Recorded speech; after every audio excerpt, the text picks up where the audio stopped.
E aí eu vou botar uma frase para a gente reagir aqui, que eu quero que vocês encarem essa frase, porque ela coloca de uma maneira mais genérica, né, o segundo melhor jogador brasileiro, mas eu quero que vocês encarem, assim, desses caras que estão ali, ó, do meio para frente, sabe? Dos caras que têm a responsabilidade de decidir.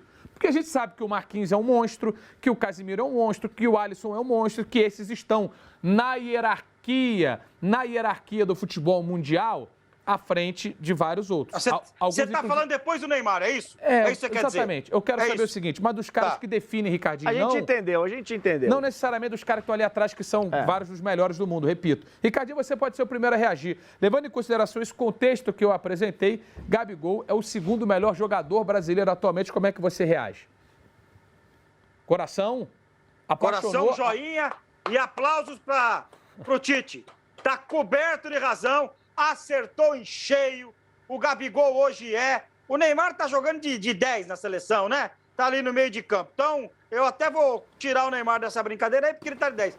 O Gabigol hoje é o melhor atacante brasileiro em atividade no futebol mundial. Tô colocando o Neymar no meio de campo, hein? Para que fique bem claro. Ele hoje vive uma fase muito melhor do que Firmino, muito melhor que Gabriel Jesus, do que o Pombo. Hoje... As pessoas, elas têm um pouco ou muito preconceito com o Gabi, porque ele foi para a Europa, não deu certo e voltou. Só que ele quer jogar no Brasil, porque aqui no Brasil tratam ele do jeito que ele gosta de ser tratado. Com mimo, passando a mão na cabeça. Muitas vezes está errado. Concordo que está errado. Mas é aqui que ele se encontrou. O Gabriel Barbosa hoje, eu vou repetir para ficar bem claro. Se ele meter um cassino clandestino lá na madrugada, na pandemia, acho que não vai dar certo, hein? Eu tô concordando. Dele. Ele tem que responder na justiça. Não é problema dele só, não. Mas eu entendi o que você quis dizer. Não, é nosso também. Sim, eu entendi. Sim. O comportamento dele aqui, realmente todo mundo passa a mão na cabeça dele. Você tem razão. Exato. Você tem razão. Então, deixar uma coisa bem clara. Tirando o Neymar, que eu tô colocando como meia, pra ficar bem claro, o Gabriel Barbosa, o Gabigol, o Gabi, como ele gosta de ser chamado, é o melhor atacante brasileiro em atividade no futebol mundial. As pessoas querendo ou não. Então assim, o André, oi. Essa dinâmica aqui que eu falei... Aquela imagem ali é legal, viu, Luiz?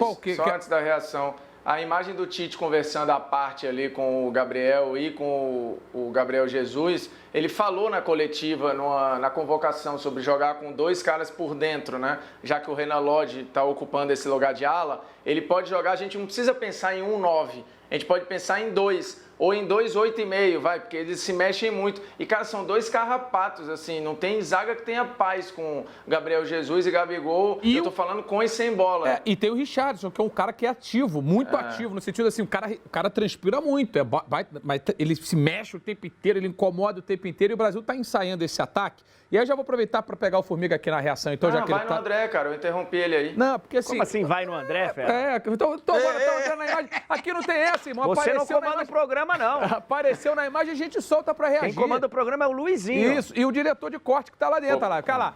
O diretor de corte... Escolhe, diretor. Escolhe alguém.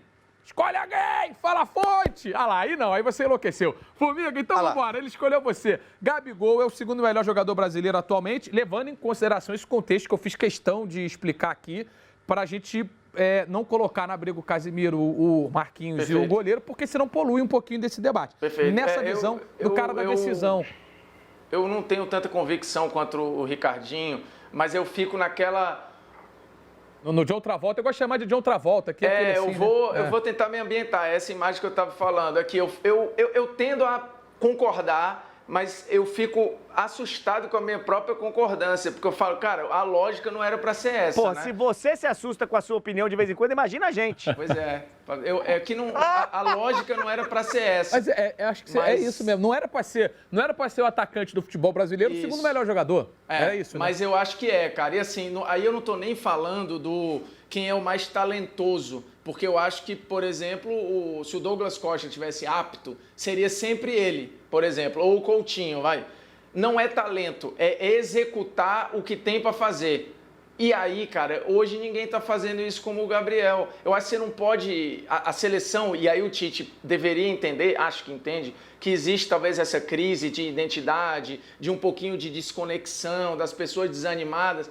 Não dá para abrir mão de você ter um ativo desse e o cara, às vezes, que não veria um jogo da seleção, um torcedor do Flamengo, ele vai parar para ver porque ele vai torcer pro Gabriel, cara. É diferente, assim. E tem vários torcedores, o Ricardinho que mora em Santos deve saber que, assim, ele deixou gente querida lá. É diferente você ver esse cara jogar toda hora e ver o cara com a camisa da seleção. Porque você tem laço, identifica, fala, bicho, meu irmão, tá aí. O cara, de fato, não é só aqui, não. É na seleção também. Diferente de ver o Richarlison, o Jesus, que às vezes o cara vê sazonalmente ali na Champions, um ou outro jogo E aí eu não estou dizendo que isso é justo, mas eu acho que você não pode abrir mão desse link. E não é um link qualquer. O cara está executando, assim, ele está fazendo o que ele é pago para fazer. E eu vou recorrer a uma declaração do Ancelotti agora, novo técnico do Real Madrid. Ele falou, olha, você vem para o Real Madrid que está muito claro, você tem que ser campeão espanhol, você tem que ser campeão da Champions, você está no Everton, que é o caso do Richarlison, você tem que conquistar uma vaga para a competição europeia. É diferente. O Gabigol convive, André Henrique, com uma pressão de ter que fazer o gol. E eu até fiz um segmento inteiro sobre isso na última live da Twitch, lá na TNT Sport, falando que, assim, na minha cabeça, muitas vezes o que falta para a seleção são os caras que definem jogos. São os caras que estão habituados, domingo e quarta, a decidir jogo. Porque é isso que nós vamos precisar num campeonato de 7 jogos a cada 4 anos, de alguém que esteja acostumado a decidir. Me parece, André, que a titularidade que é iminente aí do Gabigol na sexta-feira seria uma das maiores justiças em termos de seleção brasileira nos últimos anos. O que você acha dessa frase que a gente botou aqui para reação? Luizinho, eu já falei isso há algum tempo e repito agora. Titular da seleção brasileira. Titular, vou colocar o coração, porque acho que é muito mais do que o joinha só. Eu entendo, tá? O treinador da seleção brasileira tem um grupo. Quando o cara não está no melhor dele, mesmo assim ele vai ao grupo. Você está ali construindo um grupo. Eu entendo. Mas isso não pode ser sempre. E de vez em quando você tem que colocar o cara que está voando. Você tem que colocar o cara que está merecendo e que está chegando, dando farol alto. E é o caso do Gabigol já há algum tempo. Eu já falei isso antes e continuo falando. Eu acho que um técnico ele tem o direito de, na lista final, que é o que interessa pra gente, tá? Eu sempre falei isso aqui, Copa América, Copa das Confederações. Pro Brasil é Copa do Mundo, velho. 23 nomes. O técnico tem direito a ter 6 nomes que destoem. Só ele convocaria? Só ele, que destoa. E ele tá lá por merecimento, que é o caso do Tite, eu acho. Eu acho que o Tite ainda é o melhor técnico brasileiro e acho que a seleção brasileira faz bem, a CBF fez bem de mantê-lo para mais um ciclo. Parar com aquele negócio de ficar mudando sempre só por mudar, só porque o cara perdeu a Copa, que eu acho que ele vai chegar com uma experiência melhor. Não gostei do trabalho do Tite na Copa, não gostei do trabalho do Tite no imediatamente pós-Copa. Tô começando a voltar a gostar agora. A voltar a gostar, porque gostei bastante na reta final antes da Copa, chegando na Rússia. Não, foi fantástico. Foi maravilhoso. Foi fantástico. Mas na Copa achei que ele ficou devendo. E depois também. Agora ele tá voltando.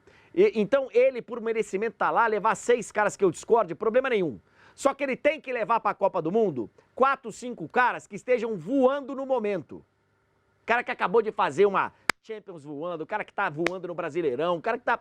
Tem que ter. Porque ele vai precisar desses caras na hora da podre.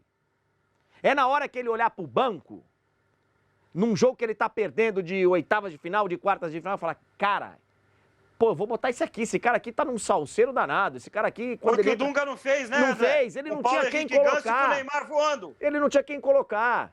Como não? Ah, convocar sim. Colocar não. Sim. Ele tinha 2 moleques voando no Brasil e não levou. Então você pode correr um risco. E eu acho que esse aprendizado do Tite vai ser importante. Porque ele aprendeu. Mas o Gabigol ultrapassou um pouquinho já essa linha só do momento. Também acho. Eu acho que hoje...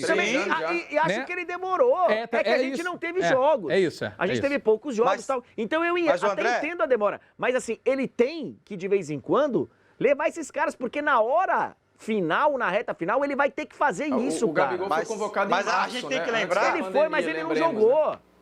Não, mas tem o seguinte, a gente tem que lembrar... Ele jogou, me corrige. Não jogou. Não jogou, mas... Não. André, você lembra quando o Tite assumiu a seleção? Quando ele assumiu a seleção, ele levou os dois Gabriel. Na época era Gabriel Borel, que hoje é Gabriel Jesus, e o Gabigol. E o Gabigol ficou no banco. O Gabriel Borel entrou... fez acho que 3 gols na estreia do Tite. contra o Equador. Você lembra a cara do Gabriel Barbosa no banco? Ali ele se queimou com o Tite. Ele tá reconquistando mas depois de 3 essa anos formação de do time. Eu não lembro desses Então, detalhes. eu também não Acho lembro. que sim. É. Só pra deixar claro, tá? Porque na bola, o Gabigol, há algum tempo eu falo que ele tem que ser titular. Opa! Só que o comportamento do Gabigol precisa ser alterado com urgência. Porque isso é a formação do grupo que muitas vezes a gente não consegue entender. O cara vai para a seleção, o cara tá voando, depois ele não volta. Quem tá lá dentro do trabalho tem muito mais conhecimento do comportamento do jogador do que a gente que tá analisando aqui o fruto do trabalho dele. Não adianta tá chegar bem, com esse papo. O que ele faz fora do campo. O que ele faz no grupo. Interessa o que ele faz lá no campo. Não é assim. Exatamente. Não é assim. E aí, Formiga? Não, vai lá, que depois eu vou soltar uma outra bola pra você aqui. O que eu tava lembrando, assim, o que é que acontece? Para não parecer contraditório, né? Todos aqui concordamos que o Everton é justamente convocado, mesmo que exista um nível de enfrentamento diferente. E tem gente que acha que ele deveria ser titular. Só que eu acho que o Alisson não tá numa diferença absurda. Ele voltou ao nível dele, enquanto estiver no nível dele, eu acho que tem que ser o Alisson. No caso da camisa 9, em termos de entrega do que a função exige, eu acho que hoje há um descolamento do Gabriel para os outros. E aí o nível de enfrentamento não vai empatar. Por isso que eu acho que ele tem que ser o titular. E eu estava lembrando da Argentina, que tinha uma crise com a camisa 9, e olha que só tinha cara bom. Era Agüero, era Higuaín, era não sei quem, mas os caras não estavam entregando. Em algum momento, o Lautaro, ainda jogando na Argentina, todo mundo pedia, mas demorou.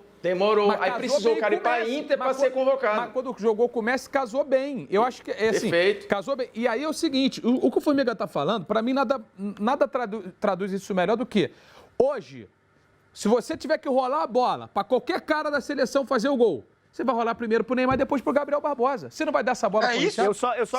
Eu só gostaria de chamar a atenção do Formiga.